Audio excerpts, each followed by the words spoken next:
You know, we always hear fluoride is good for our teeth.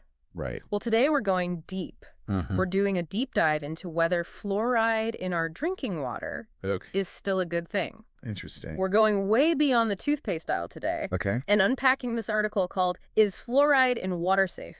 All right. Get ready for some surprises because Oh, this is a lot more complex than you might think. it really is. Yeah. It's one of those topics where what we thought we knew has really evolved over time. Totally. Yeah. Okay, so let's rewind way back Okay. to 1945. Right. Picture Grand Rapids, Michigan. Mm-hmm. They became the first city in the world to add fluoride to their water. Wow. The idea came from observing that people in areas with naturally higher fluoride levels had fewer cavities. Interesting. And early studies showed a massive reduction in cavities, Like how much? like a 60% drop in kids. Wow. But here's the catch. Okay. That impact was mainly seen before 1975. That's a really important point. Think about it. Yeah. Almost 50 years ago. Oh. Back then, fluoride wasn't as readily available in toothpaste and mouthwash like it is now. Right. So naturally adding it to water had a bigger impact. Yeah. The question is, with all the topical fluoride we use Yeah, today, right. is fluoridated water still necessary Right. or even safe? That's a huge shift. Yeah. In perspective, I know I personally just assumed fluoride was good, full stop. Right. But this article brought up some potential downsides that I found pretty concerning. Yeah, it's true. One area of active research that's particularly worrying is the impact of fluoride on brain development, Mm-hmm. especially in fetuses and young children. Okay. Yeah. So here's where it gets a little unnerving for me. Okay. The article cited a 2012 study in environmental health perspective. Researchers analyzed data from 27 studies Wow. and found a possible link between high fluoride exposure and lower IQ scores in children. What's fascinating here is that a lot of previous research focused on the benefits of fluoride for teeth. But this study really brought the potential neurodevelopmental risks to the forefront. Right, and it's not just about water, right? We're getting fluoride from all sorts of sources. Exactly. Pee, certain foods, even pesticides. Exactly. It's about considering the cumulative effect of all these sources. Right. For example, formula-fed infants could be at higher risk because formula mixed with fluoridated water might push them over safe limits. So even if our tap water has what's considered a safe level of fluoride, Right. we could still be getting too much from other sources without even realizing it. Exactly. That's a lot to consider. Absolutely. And this is where the debate about the safety and necessity of water fluoridation gets even more complex. Right. Okay. So we've seen how fluoride rose to prominence as a dental hero. Right. But now let's fast forward to today's landscape and explore those emerging concerns a little deeper. Okay, let's dive into some key takeaways from the article to give you a better understanding of where things stand right now. First, the article really emphasizes that developing brains are particularly susceptible to high fluoride levels. We've talked about the potential impact on IQ, Right. but research suggests there could be broader effects on things like memory, learning, and behavior. Wow, that's concerning. So for pregnant women, it seems like being extra cautious about fluoride intake is crucial. Absolutely, because fluoride can cross the placenta Hmm. and affect the developing fetus. Right. And the same goes for infants, Right. especially in those early months and years when their brains are still rapidly developing. So dosage is a huge factor here. What are the current recommendations and Right. how do they differ for different groups? That's where it gets interesting. The World Health Organization recommends a maximum of 1.5 milligrams of fluoride per liter of water. Okay. But here in the U.S., the CDC actually suggests a more cautious limit of 0.7 milligrams per liter Okay. to reduce the risk of dental fluorosis. Hold on, dental fluorosis. I've heard of that. Yeah. But can you refresh my memory on what that is exactly? Of course, it's basically a cosmetic condition that can cause white spots or streaks on teeth. Okay. It happens when kids are exposed to too much fluoride while their teeth are still developing. Got it. And while it's not harmful in itself, Right. it's a visual reminder that even things that are good for us can have negative effects at high doses. So even if we're staying below the WHO's recommended limit, there's still a chance of dental fluorosis, especially for kids. Right. That's making me think twice about the fluoride levels in my own water now. Yeah, it's definitely something to be aware of. And this brings us to the third key takeaway. Okay. Vulnerable populations, we've already touched on this, but the article really stresses that infants, especially those who are formula-fed and people living in areas with naturally high fluoride levels, are at greater risk of exceeding those recommended limits. Makes sense. They're either getting a more concentrated dose Right. or their baseline exposure is already higher. Right. So what does this mean for those of us who are trying to navigate all this information and make healthy choices? That's the million-dollar question, isn't it?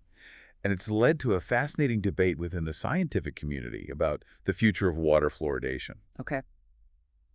There's no simple answer, and the article highlights that there are valid arguments on both sides. Yeah, the article definitely painted a picture of a very divided scientific community. Yes. What are the main points of contention? So some experts argue that water fluoridation is still necessary, particularly in communities with limited access to dental care. Okay. They point to its historical success in reducing cavities and the fact that it's a cost-effective way to reach a large population. Right, so for some it's about ensuring equitable access to dental health, but I imagine others have concerns about the potential risk, especially in light of this newer research. Exactly. That's the other side of the debate. Yeah. Some experts believe that with widespread access to topical fluoride products like toothpaste and mouthwash, Right. the benefits of water fluoridation are no longer significant enough to outweigh the potential risks, Oh, okay. especially those related to neurodevelopment. So it's a balancing act weighing the potential benefits for dental health against these emerging concerns about neurodevelopmental risks. Right. How do we even begin to make sense of all this? It's tough, and that's why it's so important to be aware of the full picture, Okay. to understand the potential risks and benefits, and to make informed decisions based on the latest evidence and your own personal values. Easier said than done, but what I'm hearing is that knowledge is power. The more we understand about fluoride, Right. where it comes from and how it affects us, the better equipped we are to make choices that are right for ourselves and our families. Precisely, and that's where this deep dive comes in. Right. We want to help you make sense of this complex issue, not just tell you what to think. Okay, so we've covered the history of fluoride, the current concerns, and the key takeaways from the article. Yes. But what does this mean for you, our listener? How can you apply this knowledge to your everyday life? It's wild how something we encounter every day, like brushing our teeth, Right. can lead to such a complex issue with no easy answers. It really shows you how science is always evolving. What was once a simple solution, adding fluoride to water, now requires a more nuanced approach. Totally. We went from fluoride being the champion of dental health to now having to grapple with these new concerns about its potential impact on brain development. It feels like there's so much to consider. That's why we're here. Yeah. It's about giving you the information you need Yeah. to make the best choices for yourself and your family. Exactly. So let's recap our fluoride journey today. Oh, We wait. started with that incredible story of Grand Rapids, Michigan, Right. the first city to add fluoride to their water. Uh-huh. Back then, it was a game changer, drastically reducing cavities. Huge impact. Yeah.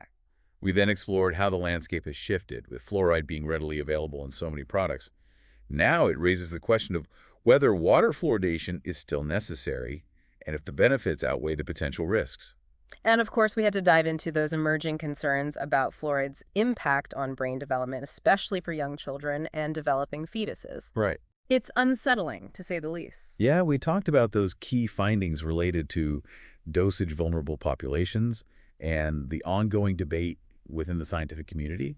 It's clear that more research is needed. For sure, but what I'm taking away from this is that awareness is key. Yeah. We need to be aware of the different sources of fluoride, the recommended limits, and the potential risks, especially for those who are most vulnerable. I think that's a great takeaway. It's not about fear-mongering. It's about understanding the full picture and making informed choices. Yeah. What's fascinating is that the article, "Is fluoride in water safe?" Right. didn't just present the concerns, Right. it actually explored arguments from experts on both sides of the debate. Right, and it highlighted that some experts believe water fluoridation is still essential, especially for communities where access to dental care is limited. Yes. They argue that the benefits, especially in preventing cavities, still outweigh the risks. Exactly. Huh. But on the other hand, you have experts who argue that with topical fluoride so readily available, the added benefit of fluoridated water is minimal and might not justify the potential risks, especially those related to neurodevelopment. It's a lot to weigh. Yeah, And ultimately, the article leaves it up to the reader to form their own conclusions. exactly. So here's our final thought-provoking question for you, dear listener, knowing what we now know.